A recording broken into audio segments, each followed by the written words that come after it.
অর্থ উপদেষ্টা ডক্টর সালাউদ্দিন আহমেদ বলেছেন, খুব শিগগিরই চলতি বছরের রপ্তানির লক্ষ্যমাত্রা প্রকাশ করা হবে।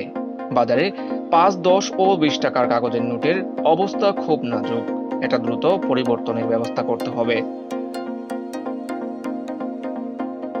হ্যাঁ দর্শক, অবিশ্বাস্য হলেও এটাই সত্যি। পরিবর্তন হতে চলেছে ৫, ১০ ও ২০ টাকার কাগজের নোট। আর তাই তো সোমবার ২ সেপ্টেম্বর সচিবালয়ে সাংবাদিকদের সঙ্গে আলাপকালে এই তথ্য জানান তিনি। অর্থ উপদেষ্টা বলেন, চলতি মাসে বা আগামী মাসে বাজেট পর্যালোচনা করা হতে পারে। কালো টাকা সাদা করার সুযোগ আমরা বন্ধ করে দিয়েছি। আর তাই তো চলতি বা আগামী মাসে বাজেট রিভাইজড করা হতে পারে। বাজেটে বড় বড় উন্নয়নের খাতের প্রকল্পগুলোর বিষয়ে সরকারের উচ্চ পর্যায়ে সিদ্ধান্ত হবে।